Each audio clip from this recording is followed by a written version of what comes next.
Senator Jean.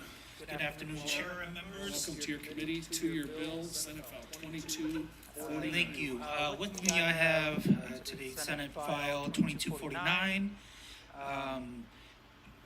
Members, today an unmet need exists to equip and support entrepreneurs and emerging businesses in their efforts to commercialize and scale innovative energy technologies. This bill addresses this gap by providing direct business support for energy entrepreneurs and startup businesses throughout the Minnesota Energy Alley initiative. The Minnesota Energy Alley will provide connections, formalize networks, as well as programming and seed funding to accelerate the development and commercialization of promising energy technologies.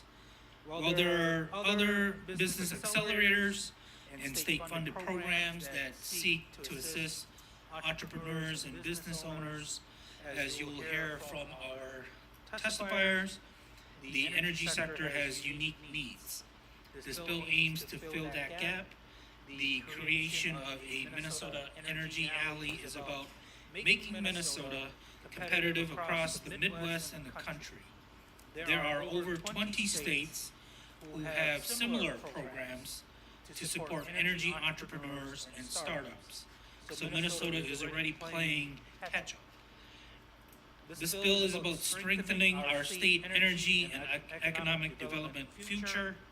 With this ask, Minnesota Energy Alley is an investment in our state's future and a strategic implementation pathway to help support our early stage energy businesses, as well as help us achieve the goals set out in recently passed 100% clean energy by 2040 bill and achieve our state's goal of a net zero economy by 2050.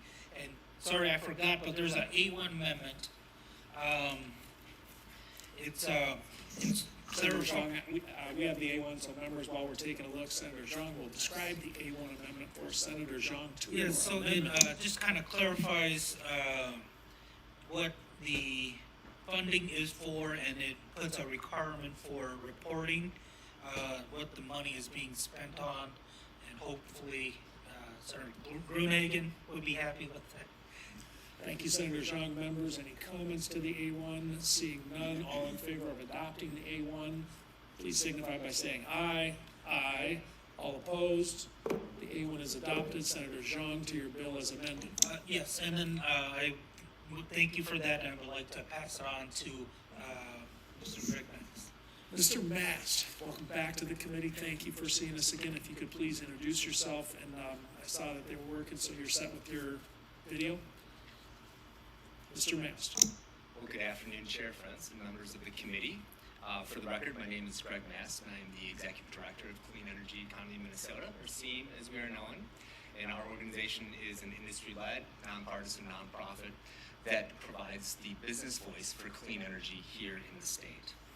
I am thrilled to be here with you this afternoon to testify in support of Senate File 2249 as amended, which will support the formalization of Minnesota Energy Alley, a critical initiative to nurture and support our energy entrepreneurs and emerging businesses who are developing the next generation of energy technologies across our state. As an organization with a diversity of member businesses working throughout the energy technology spectrum, as exemplified in this logo cloud, we know that by harnessing the ingenuity and power of our private sector business community, we are able to deliver sustainable energy solutions that benefit our economy. However, as we all know, as our energy system continues to evolve, we must be keenly focused and intentional about developing the energy solutions needed that aren't in the market today to ensure our state continues to prosper. Minnesota Energy Alley addresses this unmet need by equipping and supporting our state's energy entrepreneurs and emerging businesses with direct business support, surrounded by industry expertise to help accelerate the commercialization and deployment of innovative energy technologies. We can't stand idly by, simply hoping and wishing that entrepreneurs and companies are able to successfully create the next energy breakthrough alone in a vacuum.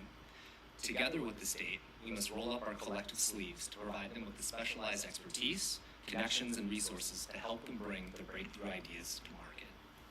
Doing so will retain and grow Minnesota energy startups, while also providing a beacon for attracting businesses and investment from outside of our state's borders, whether domestically or internationally.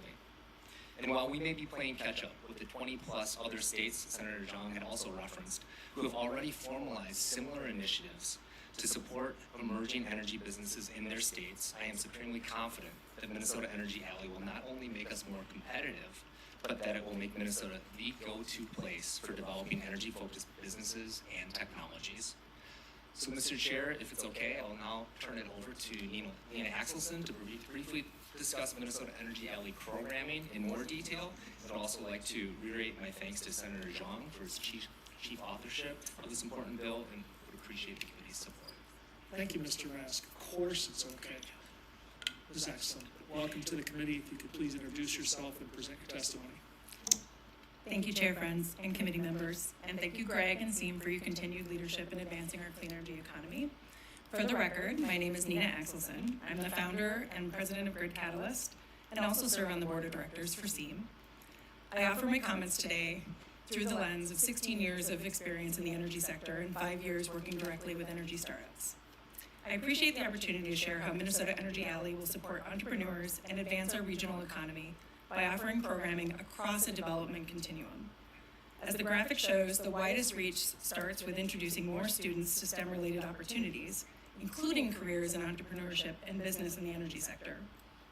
Expanding and mobilizing an innovation network is key to regional competitiveness, leveraging the current leaders in clean tech, energy companies, higher education, and utilities.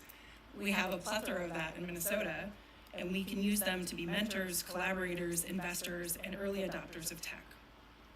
Then we have training programs that move startups into the market faster, with their tech and business model getting refined alongside experts and road tested in real-world applications. These last two steps is really where the rubber hits the road, right? The proof of concept step is critical. Energy startups fail when they can't secure a pilot that's needed to get their first customer. Funding demonstration projects can bring tech to the market years earlier, and providing this advantage can make Minnesota a go-to region for startups to thrive, deploy, manufacture, and hire. We hear all the time that doing demonstration projects is that key, and Minnesota is one of the only places where those programs have the chance to get elevated. When we look at similar startup and innovation programming, we see significant results. Startup businesses generate 40% more revenue, and growth of employees is 36% higher. For example, the Virtue Lab in Oregon was initiated with $6 million in state funding. After a decade of programming, over 450 jobs have been created, and they have secured $230 million in follow-on funding, which means that $38 of private investment is generated for every dollar of this initial state investment. It's a huge impact.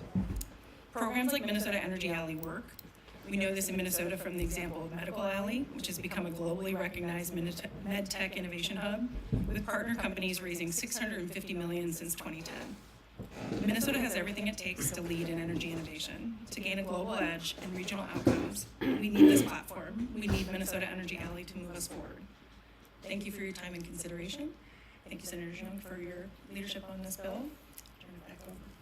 Thanks, Ms. Axelson. Next on our testifier list, we have Charlie McCurden. Mr. McCurden here, perhaps online. Senator Zhang. I don't think that testifier is here. Okay, Senator Zhang. Going once, going twice, 3 times. All right, members, questions for the author? It is the intention to lay this over.